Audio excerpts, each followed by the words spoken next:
There's a lot of fear-mongering about the new rules on YouTube for compliance with COPPA. Let's discuss YouTube and COPPA.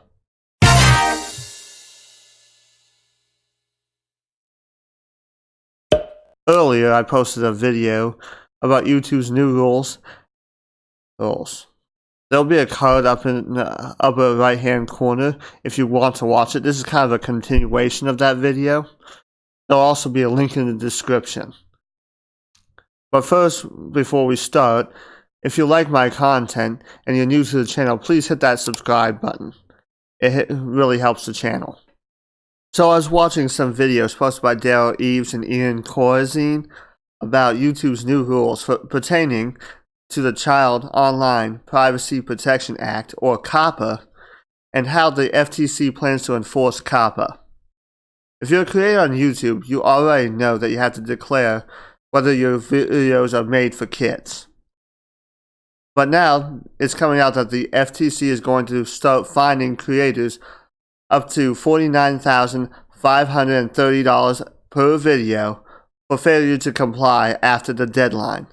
And that deadline to comply is January 1st, 2020. Now I'm going to play a little clip from Daryl Eves' video, and we're going to dive right into this. So here is my main concern, especially with these factors that we need to consider that the FTC would be looking for, is the word appeal to children or appeal to a child. Take a look here. Characters or celebrities that appeal to children. Activities that appeal to children. And then again, more things that appeal to a child. Now, that is really interesting. And for me, I get a little nervous, especially with the word appeals to children, because you don't know where that is. And so if you are even concerned remotely at all, I would do two things. Number one, I would self-designate and don't rely on YouTube, because it's not YouTube's job. Basically, YouTube is having you flag new content that's going up, and they've created a tool now to help us as content creators realize what type of content that's actually out there that might be considered content for kids, that it might appeal for kids. Now, that being said, I would definitely self-designate. I would definitely hire an attorney if you're ready to go onto that fight, because I can tell you this, I am a student of history, and whenever government intervenes on anything, especially with this type of scenario, they are looking for an example. And you do not want to be the example, because you'll have a fine up to $42,530 per video. And that's going to be insane. And I see about 2 years of complete awkwardness that's going to happen on YouTube. I told you it was coming. I said, look, this is just the beginning. The next wave's coming. And now YouTube is needing to change. Now, so let's break this down. Dell is right. The guidelines are kind of vague, and the way they are worded could be a problem. For example, one of the guidelines to help us determine how we should mark our video states whether the video includes activities that appeal to children, such as play acting, simple songs or games, or early education. Now I'd like to draw your attention to the wording, activities that appeal to children. I'm going to use video games as an example because they appeal to children, but they also appeal to adults as well. So for a little clarification, I'm going to the comment section of the official COPPA video that YouTube put out, where YouTube posted some frequently asked questions. We're going to go over 2 questions from this FAQ section. The link to the video where this exists will be in the description. And the first question we're going to go over is, what if my content is applicable to a wide audience, but is not made for kids specifically? Think about who you are trying to reach with your content. Are you creating this content for children to enjoy, or does it appeal to more parents and adults? As a creator, you know best the audience you are trying to reach with your content. Also, take a look at the features of your video. Does it have actors, characters, activities, games, songs, or stories that attract children particularly? If so, your video may be made for kids. For further information on determining whether your content is made for kids, see the FTC's guidance here, and there's the link. The second question we're going over in this FAQ section is, does this impact Minecraft or gaming videos? Should gaming content be marked as made for kids? Well, different videos appeal to different audiences. Think about whether the content you've created itself is directed towards kids, not just the audience of the game you're playing in a video alone. Remember, COPPA applies to all videos on YouTube, including gaming content. For more information on determining whether content is made for kids, see FTC's guidances. You may also want to consult a lawyer. So according to the answers to these questions, gaming channels wouldn't necessarily fall under the made for kids category. So you would have to consider other factors as well.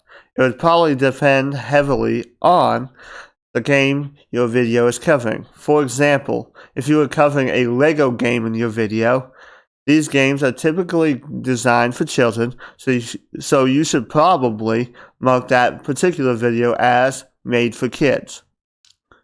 But let's talk about Minecraft. Seems how it was mentioned in one of the questions. Minecraft has a vast appeal to many age groups. So if you post a video about Minecraft, that wouldn't necessarily be marked as made for kids. It would be determined mostly about the subject matter of the video. For example, some people have Minecraft videos that use the game to tell a story, with voice acting combined with stage actions in the game. If that story is one that would appeal mostly to kids, then you should probably mark that particular video as made for kids. If it's not, then you shouldn't. But why does all this matter? Well, all this has to do mainly with YouTube's advertising system and the way it works. I'm going to let Ian Corzine explain this because he is a lawyer and understands COPPA more than I do.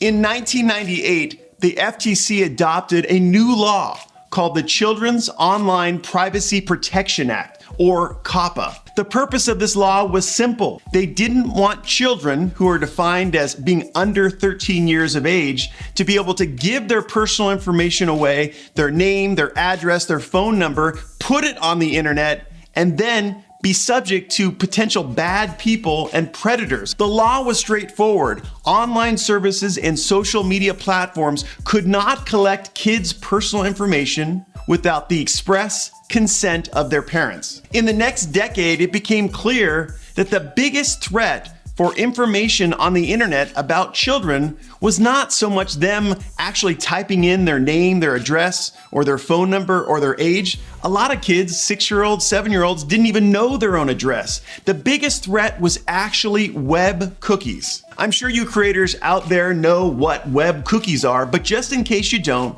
they're files that are sent by online services, social media platforms, and websites, and are stored on our personal computers that contain our personal information, our name, address, phone number, sometimes credit card information, but most importantly, our browsing history, the way we click, what we click on the internet. We love web cookies because it makes our life more convenient. We don't need to enter in all our personal information each time we want to order cabbage from Amazon. The commerce sites and social media platforms love web cookies because that way they can get our personal information, they can understand what our age is, our finances are, where we live, and therefore create targeted, personalized ads to us. And statistics show that personalized ads online sell more product. In the 2000s, the FTC found that most websites and social media platforms were complying with COPPA. They were not collecting names and addresses and phone numbers. However, they also saw that most websites were accessing cookies made by kids under 13 years of age. The FTC wanted to stop that. So in 2013, they amended the definition of kids' personal information to include web cookies, or what us lawyers term persistent web identifiers. Now, the law was, after 2013, social media platforms, commerce sites, websites could not access the web cookies made by children under the age of 13 without parental consent. I think he did his best to explain what cookies were, and I think he missed the mark a little bit, but he got the gist of it. That's just me being nitpicky. I don't expect him to know the details of technology because his specialty is law. But cookies are not made by kids. They're made by websites. But the law really bans reading cookies and other data from the browser if a child most likely is the one accessing web content. In YouTube's case, this web content would be videos. So based on this law and the settlement between the FTC and Google, there will be changes made to the YouTube platform to prevent data collection on children under 13. This is the reason why we are required to tell YouTube if our content is made for kids so YouTube can handle it appropriately. So based on this law and the settlement between the FTC and Google, there will be changes made to the YouTube platform to prevent data collection on children under 13. This is the reason we are required to tell YouTube if our content is made for kids, so YouTube can handle it appropriately. Now the FTC and Google both know a child may be watching any video at any time on the platform, and may not be able to stop all data collection on children. However, the law requires an effort must be made. I would recommend that you mark your channel as made for kids or not. When you do this, you can still control it at the video level if you make a video that falls into the other category. But remember this, those who don't mark their videos will most likely be marked by YouTube. Or if you purposely flag your videos incorrectly, you will eventually get caught. Remember when Dale suggested that the FTC will be looking for an example? I don't think this will be the case right away. I think they already made an example out of YouTube with that huge fine they received this year. However, if they find a lot of creators who are not complying with COPPA, they will most likely select a popular creator to be their second example, and at a potential fine of $48,530. You don't want to be that example. But here's the bottom line.